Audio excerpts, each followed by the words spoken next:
하나님 말씀은 사무엘상 21장입니다. 오늘 설교 말씀은 19장에 있는 사울이 다윗을 죽이려고 하는 사건, 그리고 20장에 있는 다윗과 요나단의 우정에 관한 사건, 그리고 21장에 있는 다윗이 도피 사건, 그 도피 사건의 결과가 나타나는 22장, 이렇게 19, 20, 21, 22 전체에 걸쳐서 오늘 설교를 하겠습니다. 그 중에 오늘 본문은 하나님 말씀은 사무엘상 21장 1절부터 22장 5절까지 보겠습니다. 찾으시면 아멘 하겠습니다. 천천히 함께 봉독합니다. 시작. 다윗이 노베 가서 제사장 아히멜렉에게 이르니 아히멜렉이 떨며 다윗을 영접하며 그에게 이르되 어찌하여 내가 홀로 있고 함께하는 자가 아무도 없느냐. 다윗이 제사장 아히멜렉에게 이르되 왕이 내게 이를 명하고 이르시기를 내가 너를 보내는 바와 네게 명한 바 일에 아무 것이라도 사람에게 알게 하지 말라 하시기로 내가 나의 소년들을 여차여차한 곳으로 약정하였나이다. 이제 당신의 수중에 무엇이 있나이까? 떡 5덩이나 무엇이든지 있는 대로 내 손에 주소서. 제사장이 다윗에게 대답하여 가로되 항용떡은 내 수중에 없으나 거룩한 떡은 있나니 그 소년들이 분열을 가까이만 아니하였으면 주리라. 다윗이 제사장에게 대답하여 가로되 우리가 참으로 3일 동안이나 분열을 가까이 하지 아니하였나이다.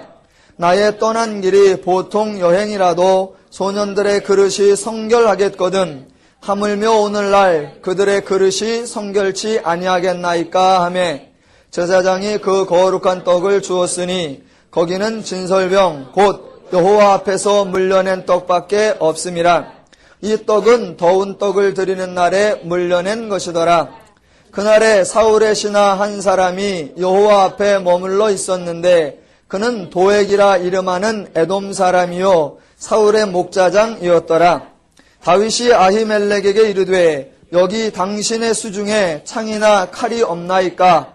왕의 일이 급함으로 내가 내 칼과 병기를 가지지 못하였나이다. 제사장이 가로되 내가 엘라 골짜기에서 죽인 블레셋 사람 골리앗의 칼이 보자기에 쌓여 에봇 뒤에 있으니 내가 그것을 가지려거든 가지라. 여기는 그 밖에 다른 것이 없느니라. 다윗이 가로되 그 같은 것이 또 없나니 내게 주소서. 그날에 다윗이 사울을 두려워하여 일어나 도망하여 가드왕 아기스에게로 가니 아기스의 신하들이 아기스에게 고하되 이는 그 땅의 왕 다윗이 아니니까. 무리가 춤추며 이 사람의 일을 창화하여 가로되 사울의 죽인 자는 천천히요 다윗은 만만이로다 하지 아니하였나이까 한지라. 다윗이 이 말을 그 마음에 두고 가드왕 아기스를 심히 두려워하여 그들의 앞에서 그 행동을 변하여 미친 채 하고 대문짝에 그적거리며 침을 수염에 흘리매 아기스가 그 신하에게 이르되 너희도 보거니와 이 사람이 미치광이로다. 어찌하여 그를 내게로 데려왔느냐. 내게 미치광이가 부족하여서 너희가 이 자를 데려다가 내 앞에서 미친 척을 하게 하느냐. 이 자가 어찌 내 집에 들어오겠느냐 하니라. 그러므로 다윗이 그곳을 떠나 아둘람 굴로 도망하매 그 형제와 아비의 온 집이 듣고는 그리로 내려가서 그에게 이르렀고 환난당한 모든 자와 빚진 자와 마음이 원통한 자가 다 그에게로 모였고 그는 그 장관이 되었는데 그와 함께한 자가 400명가량이었더라. 다윗이 거기서 모압 미스베로 가서 모압 왕에게 이르되 하나님이 나를 위하여 어떻게 하실 것을 내가 알기까지 나의 부모로 나와서 당신들과 함께 있게 하기를 청하나이다 하고 부모를 인도하여 모압 왕 앞에 나아갔더니 그들이 다윗의 요새에 있을 동안에 모압 왕과 함께 있었더라. 선지자 갓이 다윗에게 이르되 이 요새에 있지 말고 떠나 유다 땅으로 들어가라. 다윗이 떠나 헤렛 수풀에 이르니라. 아멘. 성경을 좀 읽어보시면 성경의 구조가 조금은 다르다라는 차이점을 이해하실 수 있습니다. 창세기부터 여호수아까지를 이렇게 읽어보면 창세기에는 많은 사람이 등장하는 것이 아니라 아브라함의 생애, 이삭의 생애, 야곱의 생애, 요셉의 생애, 한 4사람 정도의 생애가 나옵니다. 출애굽기에 들어가면 개인의 삶은 없어지고 전체가 등장합니다. 모세의 출생 사건이 한두 장 나오고 그 다음에는 바로 이스라엘의 출애굽이라고 하는 큰 사건이 등장합니다. 레위기로 가면 사건은 온데간데 없고 온통 제사 이야기뿐인 것처럼 느껴집니다. 민수기로 가면 백성들이 똑같은 행동을 반복하는 다람쥐 쳇바퀴 도는 듯한 그런 인상을 받고, 신명기를 읽다 보면 내가 성경을 읽는 중인가 고시 공부를 하는 중인가 그런 생각이 듭니다. 여호수아로 가면 전쟁 이야기가 나오고요. 창세기부터 여호수아까지는 사건이 빠르게 진행됩니다. 주제도 다양하게 바뀌는 것 같고 등장인물도 많고 변화도 많습니다. 그러다가 사무엘서를 들어오면 뉘앙스가 확 다릅니다. 지금 저와 여러분이 사무엘서를 보고 있습니다. 사무엘서에서 사무엘 얘기가 조금 나오고 그 다음부터 다윗 이야기가 나오는데 다윗 이야기가 무지하게 길게 나옵니다. 요셉이 총리가 되는, 노예에서 총리가 되는 그 인간의 변화도 불과 한 2장 만에 다 기술했던 성경이 목동이 왕이 되는 다윗의 장면을 기록하는데 무지하게 길게 나옵니다. 다윗의 이야기가 얼마나 기냐 하면요, 여러분 성경 창세기부터 계시록까지 통틀어서 누구의 이야기가 제일 많을 것 같습니까? 얼핏 생각하기에 예수님 얘기가 제일 많지. 마태복음, 마가복음, 누가복음, 요한복음 4개의 복음서에 다 나오니까. 그런데요, 다윗 얘기도 결코 적지 않습니다. 사무엘 상하, 역대상, 거기다가 시편까지 딱 붙이면요, 다윗 이야기가 절대로 적지 않습니다. 무지하게 많습니다. 그러면 그 다윗 이야기 중에 말 그대로 기름 붓는 사건이라든가 골리앗을 이기는 사건이라든가 몇몇 굵직굵직한 사건만 나오면 되는데, 아니요. 별별 얘기가 다 나옵니다. 짜잔한 얘기, 사소한 얘기, 허접한 얘기, 그저 그렇고 그런 얘기, 이런 얘기들이 계속 나옵니다.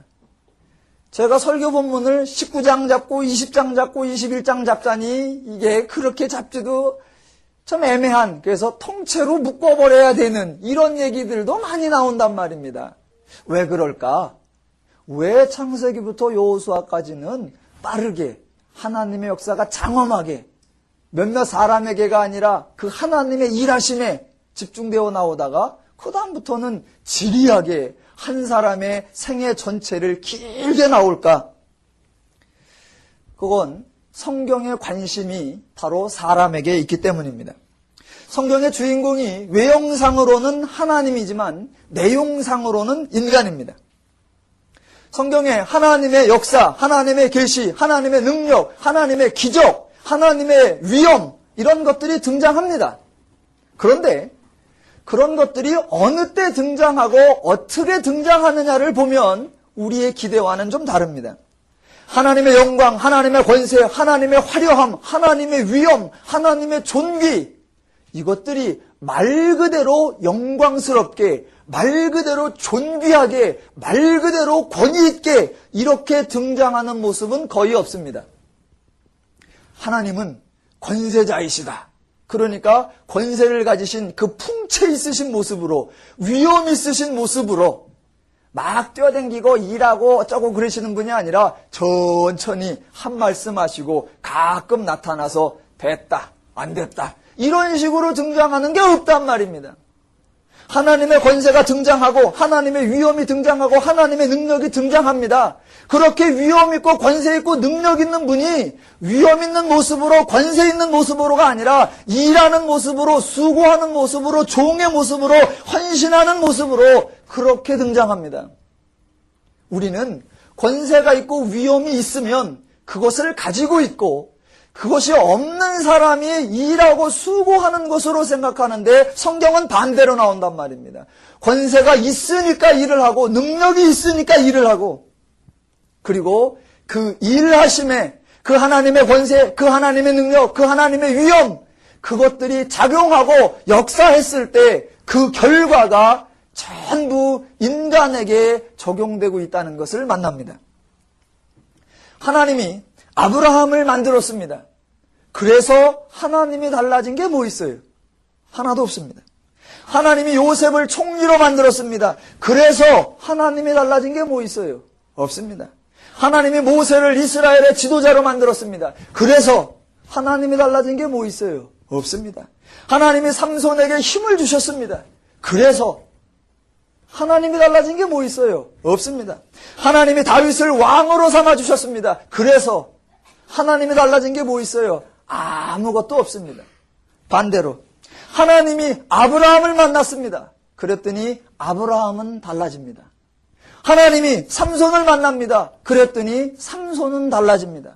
하나님이 모세를 만납니다. 그랬더니 모세는 달라집니다. 하나님이 다윗을 만납니다. 그랬더니 다윗은 달라집니다. 하나님의 위엄과 권세와 능력이 작용하고 역사하고 일해서 그 모든 것이 하나님께로 규결되는 것이 아니라 인간으로 규결되는 것, 그것이 성경의 주제요, 성경의 관심이고 하나님의 모든 초점은 바로 인간에게 맞추어져 있습니다. 구약의 창세기부터 여호수아까지는 하나님의 일하심입니다. 그리고 그 다음은 그 하나님의 일하심의 결과로 하나님의 백성이 된 사람들의 삶의 이야기입니다. 그래서 하나님이 일하신 이야기보다 그 하나님의 일하심의 결과로 그 하나님의 은혜를 누리며 사느냐, 하나님의 은혜가 있음에도 누리지 못하고 사느냐라고 하는 사람들의 삶의 이야기가 훨씬 더 많이 나오게 되어 있는 겁니다. 신약도 마찬가지입니다. 마태복음부터 마태, 마가, 누가, 요한은 예수님의 일하심입니다. 즉 구원하심입니다. 그리고 그것보다 더 많은 분량이 서신서에, 즉 하나님의 일하심의 결과로 구원된 성도들의 삶의 이야기. 성경은 바로 거기에 강조하는 것입니다.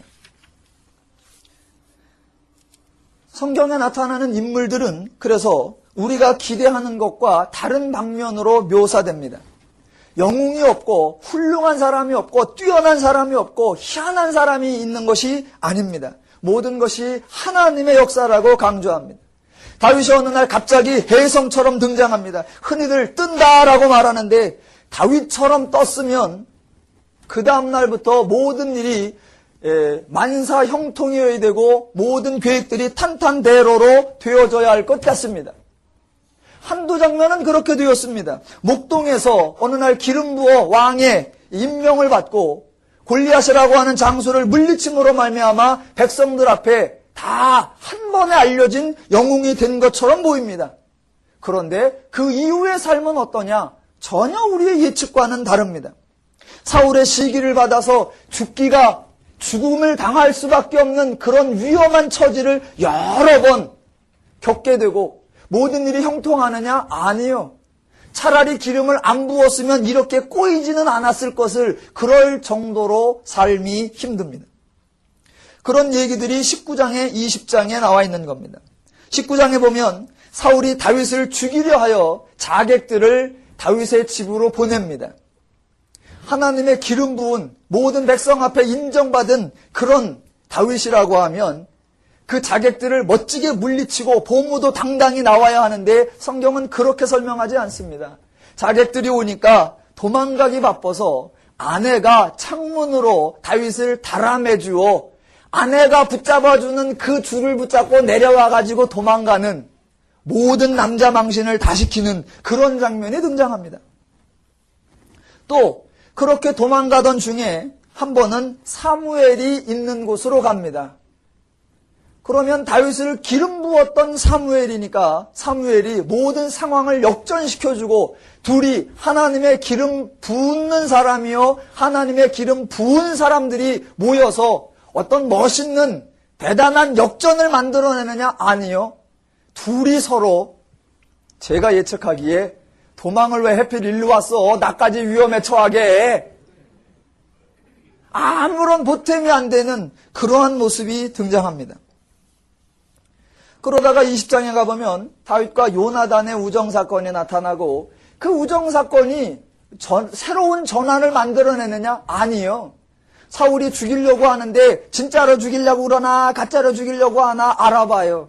그래갖고 화살을 쏴갖고 진짜인가 아니냐 이런저런 얘기만 하다가 둘이 결국은 사울이 진짜 죽이려고 한대. 그래서 둘이 꺼이꺼이 울더라. 그리고 끝나버립니다. 그러면서 오늘 21장으로 이제 다윗이 사울을 도망하여 피하는 장면입니다. 21장에 사울이 도망가는 두 가지 사건이 기록되어 있습니다. 하나는 21장 1절로 9절까지 노비라고 하는 지역으로 도망가서 아히멜렉이라고 하는 제사장을 만나는 사건입니다. 자, 다윗이 하나님의 사람이 도망을 가서 제사장을 만납니다. 그 제사장하고 대화하는 중에 하나님의 사람 다윗이 참말을 해요? 거짓말을 해요? 다윗이 그럽니다. 가서 먹을 게 있습니까? 좀 주십시오. 라고 했더니 어쩐 일이냐? 사울이 나를 보냈는데 왜 보냈는지 어디로 보냈는지 어떻게 보냈는지를 전혀 아무에게도 말하지 말라 그래서 내가 감춰놓고 혼자만 왔다. 하도 빨리 오느라고 내가 먹을 것도 안 챙겨오고 칼도 안 챙겼다. 그러니까 있는 것 좀 내놔라. 이 말이 지금 참말이다 거짓말이다? 예, 사실과 맞지 않는 말입니다. 오늘 제가 하려고 하는 성경이 말하려고 하는 건 뭐냐면 참말이 뭐고 거짓말이 뭐냐라는 걸 하려고 합니다. 자, 그 사건이 나오고 그 다음에 또 도망하여 가드라고 하는 지역의 아기스 왕에게 도망갑니다. 그랬더니 아기스 왕의 신하들이 이 다윗을 시기합니다. 그래서 저 사람을 없애야 된다. 그 소식을 듣고 갑자기 다윗이 쇼를 합니다. 그날부터 미친 채를 하여 침을 질질 흘리고 이 몸을 막 망가뜨리고 그렇게 행동하는 이 다윗의 모습은 참모습이다, 이중인격이다. 뭐가 옳고 뭐가 틀리고 뭐가 참이고 뭐가 그릇되고 뭐가 진실되고 뭐가 속이는 거냐? 오늘 그것을 하려고 합니다. 두 사건의 공통점은 다윗이 거짓을 말하고 거짓을 행했다라고 하는 겁니다. 그럼 이것을 어떻게 이해하느냐 이겁니다. 신앙을 가진다, 성경을 배운다라고 하는 건 성경적 사고방식, 하나님의 원리를 배우는 것입니다.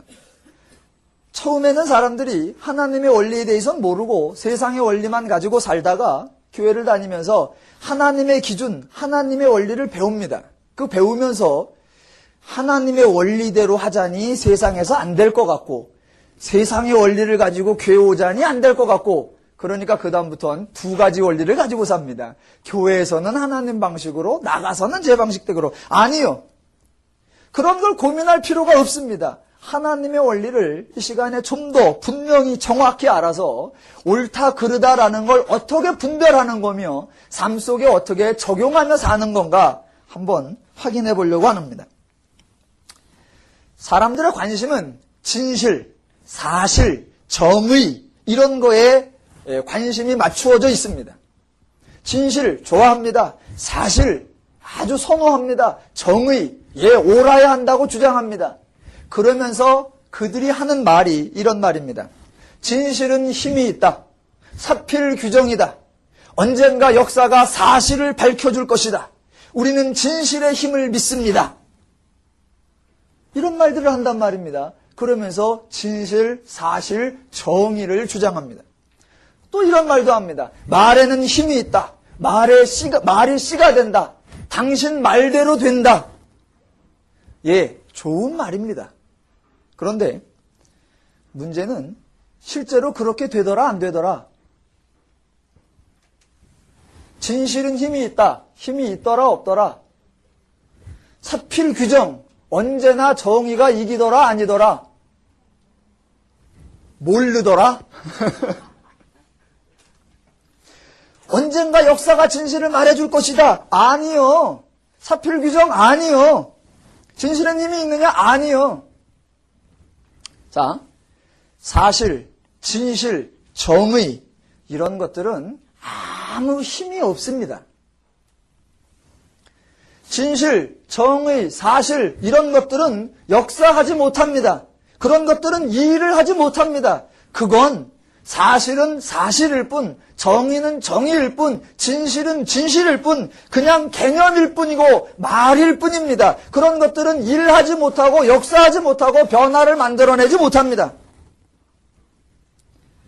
일하는 거, 변화를 만들어내는 거, 어떤 움직임을 만들어내는 거, 그런 것은 진실이다, 사실이다, 정의다, 그런 것들이 일을, 역사를 이루어내는 게 아니라 인격체가 일을 하는 거며 인격체가 무엇인가를 만들어내는 거며 인격체가 역사를 하는 겁니다. 그러니까 사실이나 진실, 정의가 작동을 하고 그것이 움직이는 것은 그 자체로가 아니라 사람들이 그 진실과 사람들이 그 사실과 사람들이 그 정의에 반응할 때 그때 움직입니다. 사람이 반응하지 않으면 진실, 정의 그런 것들은 힘이 없습니다. 그러니까 정작 중요한 것은 진실이냐 사실이냐 옳으냐 참이냐 이게 아니라 인격체입니다. 그것을 움직일 수 있는 인격체, 그게 훨씬 더 중요합니다. 그 인격체가 하나님과 사람입니다. 자, 잘 보십시오. 세상은 그 인격체보다 그 자체가 사실이냐 정의냐 옳으냐 거기를 더욱더 강조하고 초점을 맞춥니다. 만약 어떤 사실이 있습니다. 이 사실을 누군가 왜곡합니다. 왜곡하니까 왜곡된 내용 때문에 이쪽 사람이 죽습니다. 그러면 이쪽에 있던 어떤 사람들이 진실을 밝히자고 무지하게 애를 씁니다. 그래서 진실이 밝혀집니다. 그랬더니 그 다음엔 누가 죽어요? 그때 이걸 왜곡했던 그 사람들이 죽습니다. 왜곡해서 이 사람이 죽고 진실을 밝혀서 이 사람이 죽고 그래서 누가 죽어요? 다 죽어요. 진실은 남았는데 사람은 다 죽어버립니다. 진실이 왜곡되고 그것만이 문제가 아닙니다. 진실이 바로잡히는 거 그것도 문제입니다. 진실 자체에 문제를 갖는 것이 아니라 인격체에 관심을 가져야 합니다. 그런데 사람들은 사람은 없어지고 진실만 남아요. 그게 가장 바보 같은 짓입니다. 인간의 싸움 중에요. 인간의 싸움 중에 가장 바보 같고 가장 어리석은 싸움이 뭐냐면 누가 옳으냐라고 하는 싸움입니다. 누가 옳으냐, 누가 맞냐 이걸 가지고 싸우는 싸움이 가장 바보 같은 싸움이에요. 그런데 그 싸움이 가장 많은 데가 어디냐면 교회예요. 그래서 진리를 가졌다고 하는 교회에 누가 진리냐, 무엇이 옳으냐라는 것 때문에 교회에는 뻑하면 이단이 나오고 뻑하면 죄인이 나오고 뻑하면 범죄자가 나오고 진실 때문에 사람이 다 죄인이 되고 진실 때문에 공동체가 다 깨지고 진실 때문에 분열과 파당이 생기고 진실 때문에 사람이 죽습니다. 이게 가장 바보 같은 짓이에요. 자, 성경은 사실이냐 아니냐, 진실이냐 아니냐, 정의냐 아니냐 이런 것을 말하지 않습니다. 왜냐하면 인간이 사실, 정의, 진실 이런 걸 강조한다라고 하는 것은 이미 그 인간의 삶 속에 거짓, 왜곡, 부정 이런 것들이 있다라는 것을 전제합니다. 그런데 하나님에게는 그런 것이 없습니다. 그래서 하나님은 어떤 내용의 사실 여부, 어떤 내용의 진실 여부, 어떤 내용의 정의 여부 그것을 고르기 이전에 모든 것의 기준이 하나님이다. 이걸 강조합니다. 자, 왜 그러느냐? 하나님이 기준이 된다라고 하는 것은 하나님의 뜻과 하나님의 계획과 하나님의 원리와 하나님의 마음이 온전히 인간을 위한 것이다. 그 이유 때문에 그렇습니다. 많은 사람들이 하나님에 대한 반감이 있습니다. 그래서 하나님이 전권을 휘두르고 인간이 조롱당하고 이용당하고 희생당한다라고 하는 안 좋은 인식이 깔려 있습니다. 그래서 하나님이 기준이 된다, 하나님이 원리다, 하나님의 뜻대로 한다. 그러면 썩 좋게 생각하진 않습니다. 그러나 성경을 통해서 저와 여러분이 배워본 대로 하나님은 절대로 그런 분이 아닙니다. 하나님은 인간을 위한 분이고 하나님은 인간을 위해 일하며 수고하며 역사하며 본인이 헌신하시고 희생하시는 그런 분입니다. 말만 번지르하게 좋은 말, 바른 말, 옳은 말만 해놓으시는 그런 분이 아니라 실제로 인간이 문제를 일으키면 하나님은 늘 일하시는 그런 모습으로 등장합니다. 죄를 지은 인간을 찾아오시는 것도 하나님이요, 죄를 지은 인간을 치유해 주시는 것도 하나님이요, 죄를 위해서 죽어주시는 분도 하나님이요, 그 죄인을 하나님의 자녀 삼아주시는 분도 하나님이요, 그 인간을 위한 수고와 애씀과 노력과 희생과 헌신과 일을 하시는 분도 바로 하나님입니다. 하나님의 모든 계획, 하나님의 모든 뜻, 하나님의 의도는 인간을 위한 것이다. 이것이 참 중요한 것입니다. 그런 의미에서 하나님이 기준이 되신다라는 것은 옳은 것입니다. 인간이 진실이냐 거짓이냐 옳으냐 틀리냐라는 것을 따지는 것은 그 결국은 인간이 나뉘어지는 거고 결국은 인간이 차별되어집니다. 그래서 옳은 자에게는 상급으로 틀린 자에게는 진노로 결국 인간을 차별화시켜냅니다. 모든 사람이 진실을 좋아하느냐? 그렇지 않습니다. 어떤 사람은 진실이 밝혀지기를 좋아하지만 어떤 사람은 진실이 끝끝내 밝혀지지 않기를 소망합니다. 왜? 진실이 다 옳은 게 아니기 때문입니다. 아니, 다 좋은 게 아니기 때문입니다. 그러나 하나님의 기준은 누구는 좋게 하고 누구는 안 좋게 하고 누구에게는 덕이 되게 하고 누구에게는 실이 되게 하는 것이 아니라 하나님의 기준은 모든 인간을 덕이 되게 하고 모든 인간을 이롭게 하십니다. 하나님의 기준은 의인에게 적용이 되면 그 의인을 끌어주는 것으로, 하나님의 기준은 죄인에게 적용되면 죄인을 살려주는 것으로, 이게 하나님의 기준됨이 인간에게 좋은 이유입니다. 무엇이 참이고 무엇이 거짓이고 무엇이 진실이고 무엇이 왜곡인가, 그 중심, 그 기준 자체를 처음부터 새로 잡아야 한다는 얘기입니다. 좀 더 나가 보겠습니다. 자, 하나님이 기준이 된다라는 것이 우리에게 좋은 이유는 하나님의 기준은 모든 인간을 다 좋게 하는 것이기 때문이다라는 것이고, 두 번째, 하나님이 기준이 된다는 말의 또 다른 중요한 이유는 하나님이 책임진다라는 겁니다. 어떤 진실이 있다, 어떤 사실이 있다, 그거는 말 그대로 사실, 그냥 그겁니다. 사실 그 자체가 어떤 역사를 이룰 수 있느냐? 없습니다. 그냥 사실이에요. 일을 하고 역사를 하고 무엇인가를 만들어내는 건 일이 아니라 인격체란 말입니다. 그러니까 하나님이 기준이 되신다라는 것은 하나님이 기준이다, 하나님이 척도이다, 하나님이 잣대이다 이런 것이 아니라 하나님이 기준이 되니까 그 모든 책임을 하나님이 진다는 것이요, 그 모든 역할을 하나님이 하신다라는 것입니다. 하나님 스스로가 내가 기준이 된다라고 하실 때 내가 책임지고 내가 일하고 내가 만들어내고 내가 역사하고 내가 이루어낸다라는 것이 전제된다라는 것입니다. 그런데 하나님 말고는 어떤 사실이 있다. 그 사실을 누가 책임지며 누가 그 사실을 이루어냅니까? 없습니다. 사실은 사실일 뿐이에요. 정의는 정의일 뿐이에요.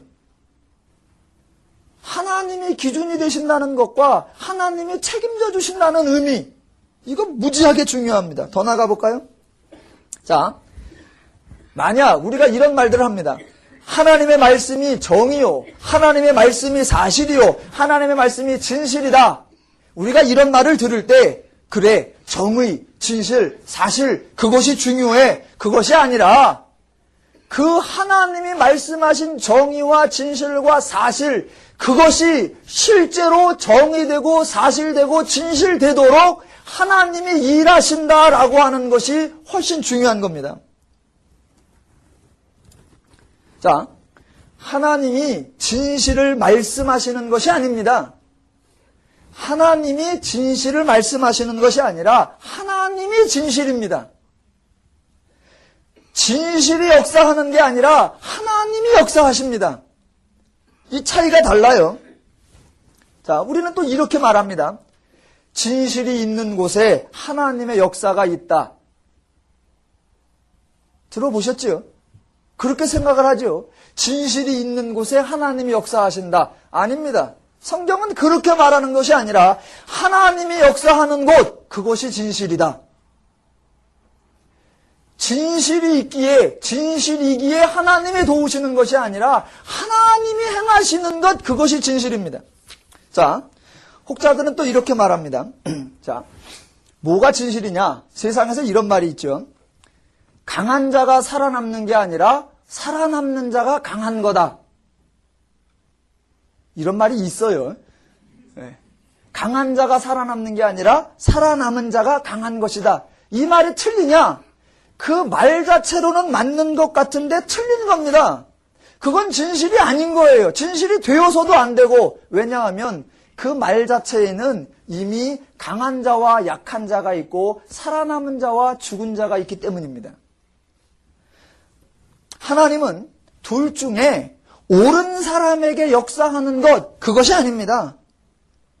하나님은 둘 중에 진실한 자에게 역사하는 것, 그것이 아니에요. 사람이 있으면 하나님이 역사하셔서 둘 다를 살려냅니다. 그래서 그것이 진실입니다. 진실이 있고 그 진실이 힘이 있어서 진실이 무엇을 만들어내느냐? 아니요. 그런 게 아니란 말입니다. 옳은 사람은 옳고 틀린 사람은 틀리게 되는, 그건 진실이 아니에요. 그건 진리가 아닙니다. 그건 정의가 아니에요. 그건 사실이 아니에요. 성경이 말하는 진리, 성경이 말하는 진실은 옳은 사람이건 틀린 사람이건 그 사람에게 하나님이 역사해서 둘 다를 살려냄. 그러니까 그걸 진리라고 하는 거예요. 자, 볼까요? 다윗이 지금 참말을 했다, 거짓말을 했다. 자, 성경적 기준으로 말고 그냥 사실적으로 바른 말을 했느냐, 틀린 말을 했느냐라고 할 때, 다윗은 거짓말 탐지기를 갖다 놓으면 기계가 삐릭삐릭 한다, 안 한다? 그냥 합니다. 다윗은 지금 거짓말을 한 거예요. 참말이 아닙니다. 사실이 아니에요. 그런데 성경적 기준으로 다윗은 참말을 한 것입니다. 다윗은 옳은 말을 한 겁니다. 다윗은 사실을 말한 겁니다. 다윗은 진실을 말한 겁니다. 왜요? 자, 다윗이 그렇게 말한 결과가 어떻게 나타납니까? 자, 아히멜렉에게 가서 사울이 나에게 여차저차 해서 내가 여차저차 해서 은밀히 나온 거다. 그 말 자체 다 거짓말이었거든요. 그런데 그 거짓말을 한 결과로 자기가 살고 함께 했던 사람들이 다 살아났습니다. 자, 성경에 오늘 안 읽었습니다만 22장 후반부에 보면 그 다윗이 아히멜렉을 만나서 대화하는 것을 듣고 본 자가 있습니다. 목격자, 증인이 있습니다. 사실을 말하고 이제는 말할 수 있다에 나온 사람이 있어요.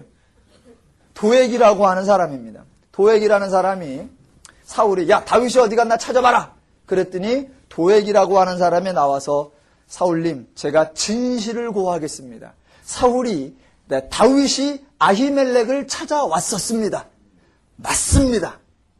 그래서 아히멜렉이 빵도 주고 칼도 줬습니다. 맞아요. 사실이에요. 참말이에요. 진실이에요. 정의예요. 옳은 말입니다. 그 결과 어떻게 됐어요? 안 읽어서 모를 뿐이죠? 네. 여러분 가서 읽어보시면 다 확인이 됩니다. 그 결과 어떻게 돼요? 제사장들이 다 죽임을 당합니다. 그 사실 자체가, 그 행함과 그 진술 자체가 옳은 말이었느냐 틀렸는 말이냐, 그것을 가지고 우리가 이게 진실이냐 거짓이냐 참이냐 틀렸냐 이걸 논하는 게 아니라는 거란 말입니다. 성도는, 기독교는, 신앙은 옳은 말이냐 틀린 말이냐 그 자체는 아무런 의미가 없단 말입니다. 하나님의 기준, 하나님의 원리, 하나님 마음, 하나님 관점, 하나님 중심이어야 한단 말입니다. 왜? 그 하나님의 원리와 뜻은 사실이냐 아니냐를 넘어서 사람을 살려내는 거기 때문입니다. 사람들이 왜 진실을 강조해요? 살자고 하는 거잖아요. 왜 선을 강조해요? 좋자고 하자는 거잖아요. 그것 때문에 죽으면 뭐하러 그걸 강조합니까? 뭐하러? 근데 사람들은 지금 다 그 싸움을 하고 있단 말입니다. 누가 옳으냐? 누가 맞으냐? 그걸 밝혀서 살아있는 사람을 죽입니다. 그걸 밝혀서 멀쩡한 사람을 몰아냅니다. 아니요. 제가 걱정은 됩니다, 이제. 내일부터 이제 전부 다 지 맘대로 해놓고 다 하나님 뜻이라고 이제 참과 거짓의 기준은 없댔어. 이러면 안 됩니다. 이렇게 질문하시면 안 됩니다. 지금 목사님도 하나님 믿고 다윗도 하나님 믿어서 무조건 다윗 편 드는 겁니까? 그러면 다윗이 하나님의 사람이니까 다윗이 행동하는 건 무조건 다 옳다고 그냥 편 들어주는 겁니까? 하나님의 뜻이라면 거짓말을 해도 되고 하나님의 뜻이라면 사실을 왜곡해도 되고 하나님의 뜻이라면 본질을 획획 바꿔도 된다는 말입니까? 요렇게 질문하시면 안 된단 말입니다. 네. 지금 여기서 말하고자 하는 게 뭐냐라는 겁니다. 우리는 누가 옳으냐, 뭐가 맞느냐, 왜 그걸 하는데요? 그 중심 자체를, 그 본질 자체를 놓친단 말입니다. 지난주에 지혜롭게 행한다라고 할 때 그 지혜의 기준이 누구다? 하나님이에요. 그러면 옳다 그르다의 기준도 누구다? 하나님이에요. 그때 그 하나님의 의도는 뭐다? 사람을 살려내는 거예요. 바른 말을 해서 사람이 죽으면 그건 바른 말이 아니에요. 틀린 말을 해서 사람이 살면 그건 틀린 말이 아니에요. 하나님의 기준에 의하여 모든 이들에게 하나님의 은혜가 드러나고 모든 이들에게 이로움이 나는 것, 그것이 하나님적 기준에서 진리냐 거짓이냐를 말하는 성경의 기준이요 저와 여러분의 방식이어야 합니다. 우린 그걸 놓쳐요. 가장 진리를 강조하면서 가장 비진리적으로 행동하는 데가 교회예요. 왜? 성경이 말하는 진리가 뭔지를 모르기 때문에 그래요. 하나님이 진리이십니다. 그래서 하나님이 진리이기 때문에 진리와 거짓으로 나누어 하나님이 행동하시면 우리는 다 죽습니다. 왜? 하나님이 의로운 자를 구원하시고 죄인을 심판하시면 아무도 남을 수가 없습니다. 말은 이게 맞아요. 의인에겐 상 주고 죄인은 벌 준다. 이게 옳은 말이고 이게 사실이고 이게 진실이에요. 그렇게 옳은 대로 했더니 인간은 다 죽더라. 뭐하러 옳은 게 필요한데요? 성경은 그렇게 가는 게 아닙니다. 성경은 그렇게 가는 게 아니에요. 하나님의 기준에서 옳고 그르면 하나님의 의도대로 그것이 작용하고 그것이 역사하여 사람이 살아나고 사람이 이로워지고 사람이 덕을 얻고 사람이 자유로워지고 사람이 평화를 얻을 수 있는가? 그것을 옳다라고 하는 겁니다. 예를 들어 여러분이 삶의 현장에서 다윗과 같은 처지와 입장에 있을 때가 있습니다. 이렇게 말하면 거짓말인데 저 사람을 위해서는 거짓말을 좀 해줘야 될 것 같고 내가 신앙 양심상 또 거짓말을 할 수도 없고 진실을 말하자니 내 양심을 울고 거짓을 말하자니 저 사람이 울 것 같고 어쩌란 말이냐 이 아픈 가슴을. 아닙니다.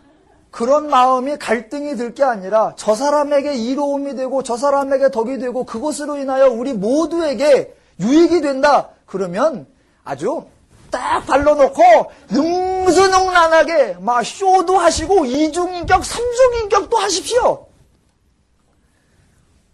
어떤 학생 하나가 나름대로 하나님 뜻대로 하나님 원리대로 겸손하고 진실되게 살아보려고 애를 썼습니다. 그렇게 겸손하고 진실되게 살아보려고 하니까 주변에 있는 사람들에게 당연히 왕따가 되죠.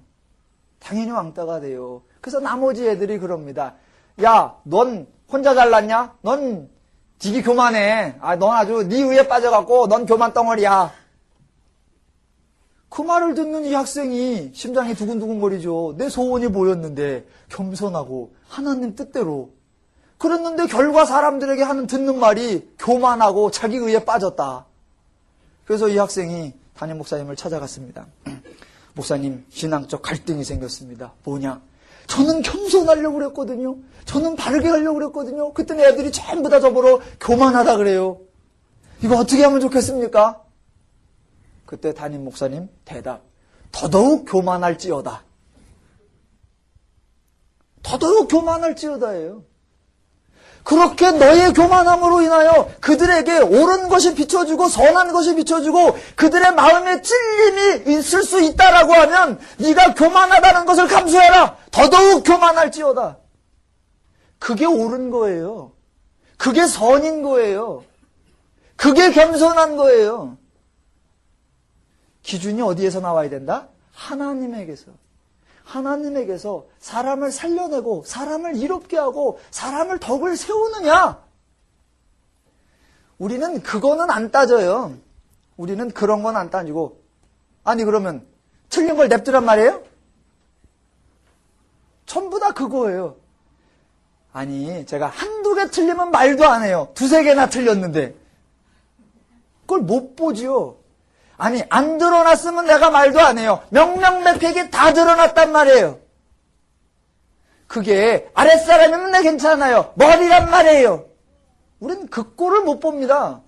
왜? 옳고 그름의 기준이 성경적 기준, 하나님적 기준이 아니기 때문이에요. 누누이 말씀드리는 바 이것을 적용한다라는 게 상당히 안 쉽습니다.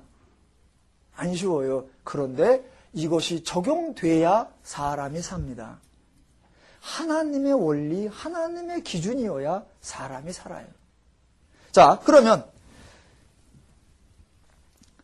뭐가 참이냐, 뭐가 거짓이냐, 뭐가 옳으냐, 뭐가 틀리냐, 뭐가 기준이냐 이런 얘기를 제가 좀 드렸고 그러면 하나님의 기준됨을 인정한다. 이 말은 하나님이 인간을 위하는 분이요. 하나님이 인간을 책임진다라는 것을 믿는 겁니다. 저와 여러분은 하나님을 믿는 사람들입니다.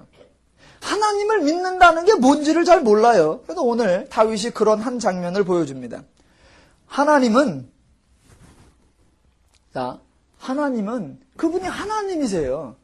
하나님이 개념이나 의미나 이런 것이 아니라 하나님은 존재이십니다. 그래서 하나님은 존재로서 역사하고 일하고 그분이 계획대로 행하시고 때에 합당하게 하시고 모든 것이 이롭게 하시고 그러니까 하나님은 그 모든 일을 인간에게 이롭게 인간에게 맞게 잘 하십니다. 하나님 잘 하세요. 자, 다윗의 입장을 생각해 보십시오. 어느 날 사무엘에게서 기름을 부어 왕이 된다라는 그런 위임을 받았습니다. 그리고 백성들 앞에서 적장 골리앗을 이김으로 말미암아 왕의 자질이 있다라는 것을 다 인정받았습니다. 그랬으면 하나님이 기름 부었고 하나님이 도와서 이기게 했으면 이제 나머지 절차도 하나님이 딱딱딱 인도를 해주셔야 되는데 거기까지는 잘 나갔는데 그 다음부터는 일이 영 이상하게 가고 있는 거란 말입니다. 그때의 다윗의 심정과 그 상황을 어떻게 받아들여야 하는가 상당히 난감하다라는 겁니다. 다윗이 하나님이 나 아닌데 잘못 뽑아서 지금 일이 틀어졌나? 아니면 하나님이 지금 나를 기름 붓고 적장을 이기는 데까지는 순조히 도우시다가 요새는 바쁘셔서 딴 데 돌보시느라고 나를 방치하시는가? 하나님이 했는데 일이 왜 이렇게 안 되고 그럼 하나님이 나를 왕으로 삼아서 이 나라를 다스리게 하려고 하면 모든 일이 주변의 일들이 참 누가 봐도 착착착 들어맞게 그러고 가야 되는데 왜 이렇게 일이 안 되지? 그럴 때 느낄 수 있는 다윗의 난감함, 다윗의 절망감, 다윗의 당혹감 이거 대단한 거란 말입니다. 저 여러분도 그런 걸 느낄 거란 말입니다. 그때 다윗은 그것을 어떻게 감당해 나가느냐 그걸 확인하려고 하는 겁니다. 하나님은 절대로 게으르지 않습니다. 그래서 다윗을 한때는 잘 돌보다가 요즘엔 방관하여서 그렇게 사울에게 도망다니는 아니요 그런 것이 아닙니다. 하나님은 지금도 여전히 다윗을 만들어가고 계십니다. 하나님은 하나님의 때에 맞춰가고 계십니다. 다만 다윗의 생각이 조급해서 늦은 것처럼 느껴질 뿐입니다. 또 하나님은 착각하지 않습니다. 다른 사람인데 잘못 뽑아서 취소하여 사람을 바꾸고 그런 분이 아닙니다. 하나님은 지금 다윗을 만들어가고 있는 겁니다. 그 만들어가는 과정 중에 하나님이 다윗 주변에 사람을 모아줍니다. 그런데 모아주는 사람이 우리의 기대와 다윗의 기대와 전혀 다르게 등장하더라는 겁니다. 그게 오늘 22장 2절입니다. 자, 하나님이 사람을 모아줬는데 환난당한 모든 자와 빚진 자와 마음이 원통한 자가 다 그에게로 모였고 이겁니다. 다윗이 왕의 후계자입니다. 이제 왕이 될 사람이에요. 그러려고 하면 장군들이 몰려와야 됩니다. 또는 참모들이 몰려와야 됩니다. 또는 재정 후원자들이 몰려와야 됩니다. 그래서 빨리 나라를 재건하는 일에 정진해야 합니다. 그런데 정반대의 사람들이 온단 말입니다. 자기도 지금 도망가기 바쁜데 그중에 환난당한 모든 자, 빚진 자, 마음이 원통한 자가 한둘도 아니고 400명이나 모여서 도망다니는 다윗의 발걸음을 무겁게 만들고 있단 말입니다. 이게 지금 하나님이 다윗을 돕는 거예요? 회방하는 거예요? 하나님의 도우심이요, 하나님의 만들어가심이요, 하나님의 준비하심이란 말입니다. 그러면 하나님은 도대체 뭘 만들기 위해서, 뭘 가르치기 위해서 이렇게 하고 있느냐? 자, 그들을 데리고 모압 왕에게 가서 다윗이 하는 말이 있습니다. 3절. 다윗이 거기서 모압 미스베로 가서 모압 왕에게 이르되 하나님이 나를 위하여 어떻게 하실 것을 내가 알기까지. 이게 다윗의 관심이라는 것입니다. 다윗은 내가 언제 왕이 될 것인가? 거기에 관심이 없습니다. 내가 어떻게 왕이 될 것인가? 거기에 관심이 없습니다. 내가 어떻게 나라를 다스릴 것인가? 거기에 관심이 없습니다. 하나님이 지금 다윗에게 알게 하고 가르치려고 하는 것은 하나님이 나를 위하여 어떻게 하실 것인가 라고 하는 하나님의 마음, 하나님의 계획, 하나님의 의도, 하나님의 원리입니다. 잘 보십시오. 다윗에게로 모든 환난당한 자, 빚진 자, 마음이 원통한 자, 그들에게 다윗이 해줄 수 있는 게 뭘까요? 자, 다윗이 그들에게 구제 사업을 할까요? 그들을 데리고 다윗이 빈민 활동을 할까요? 그들을 가지고 다윗이 재건 훈련을 할까요? 아닙니다. 예수님에게 사람들이 모여왔습니다. 하나님이 떡을 준 적이 있습니다. 그렇다고 그들의 가난을 해결해 준 적이 없습니다. 예수님에게 병자들이 모여들었습니다. 하나님이 그들의 병을 치유해 준 적이 있습니다. 그러나 하나님이 병원을 차리신 적이 없습니다. 교회는 구제해 주는 데가 아니에요. 저는 교회가 구제단체 되는 것에 결사반대입니다. 하나님이 뭘 하려고 하는지, 교회가 무엇을 해야 하는지, 하나님의 사람이 무엇을 해야 하는지 다 혼돈하고 있단 말입니다. 자, 다윗에게 모든 환난당한 자, 빚진 자, 억울한 자, 마음이 원통한 자가 왔습니다. 그래서요, 어떻게 해요? 빚을 다 갚아줘요? 무슨 재주로요? 원통한 거 보니까 집에서들 쫓겨났나 보죠? 그래서 다 한 집씩 져줘요? 어떻게 해요? 그러면 하나님은 왜 그들을 보냈을까? 그들을 데리고 뭐 하라고? 그들을 도와줄 수 있는 길이 뭔지 아십니까? 그들을 도와줄 수 있는 길이. 여러분, 죄인의 원리라는 게 얼마나 야비하고 나쁘냐면요. 어떤 사람이 예를 들어 빚을 졌어요. 그러면 빚진 사람이에요. 빚진 사람의 그래도 빚진 사람이란 말에 강조를 어디다 해야 돼요? 빚진 사람 중에 어디 부분을 놓치면 안 돼요? 사람, 여기를 놓치면 안 됩니다. 빚을 졌을지라도 그가 누구다? 사람이에요. 빚진 사람이에요. 빚을 졌지만 사람이니까 그 사람을 누구 대접을 해줘야 된다? 사람 대접을 해줘야 된단 말입니다. 근데 사람들은 안 그래요. 빚진 사람은 사람이 아니에요. 빚진 놈이지.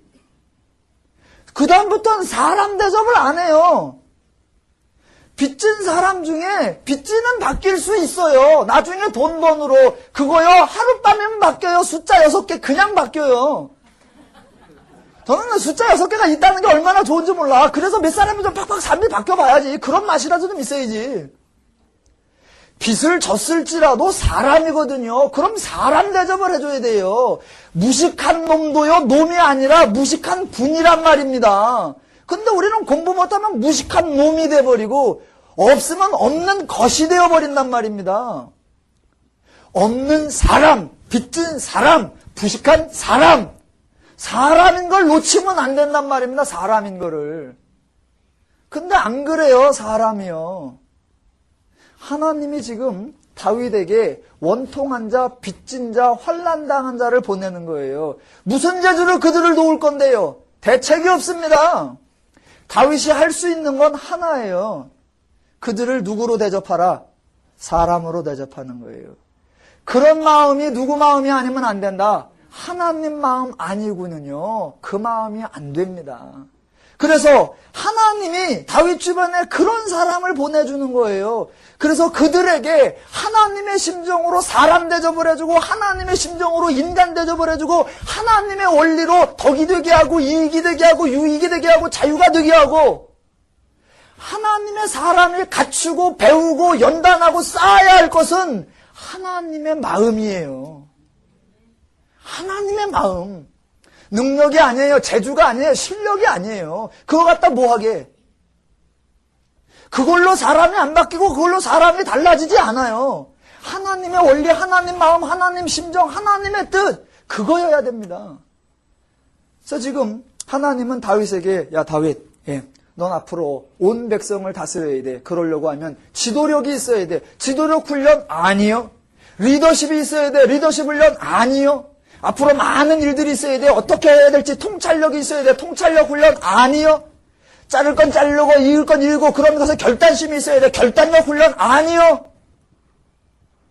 하나님은 다윗을 한 가지를 훈련시키는 거예요. 너는 뭐를 갖춰야 된다? 하나님의 마음, 하나님의 심정, 하나님의 뜻, 하나님의 관점, 하나님의 기준이요. 그 하나님의 기준을 가지면 옳으냐 그르냐가 아닙니다. 맞냐 틀리느냐가 아니에요. 참이냐 거짓이냐가 아니에요. 사람을 살려내느냐, 사람을 위로하느냐, 사람을 평화롭게 하느냐, 사람을 안식하게 하느냐. 그래야 사람 사는 세상이 됩니다. 그래야 사람이 살만해집니다. 그래서 다윗이 그 하나님의 일하심을 알고 그 하나님의 일하심을 믿기에 물론 다윗도 다 아는 건 아니었어요. 그래서 지금 당한 상황에서 이게 지금 제대로 가는 건가 아닌가 궁금합니다. 그러니까 하나님 앞에 묻는 거예요. 저기요 왕이요 잠깐만 우리 가족 좀 맡아주실래요? 제가 좀 알아야 될 게 있습니다. 뭐 하나님이 나를 위하여 무엇을 하시려고 하는지 내가 그것을 좀 알고 저 여러분이 그것을 알아야 된단 말입니다. 다윗은 그걸 오늘 본문까지는 몰랐어요. 오늘 본문까지는. 근데 저와 여러분은 그걸 안다 모른다? 알죠. 이미 밝히 드러나 있다 아니다? 드러나 있죠. 다 여기에. 다윗에게는 그것이 궁금증이었지만 저와 여러분에게는 이미 밝히 드러나 있는 것입니다. 하나님의 마음으로 사람을 대하고 하나님의 심정으로 사람을 대하여 하나님의 평화를 누리고 하나님의 자유를 누리고 하나님의 안식을 누리고 멋지게 하나님 나라를 살아가시기를 주님의 이름으로 축원합니다.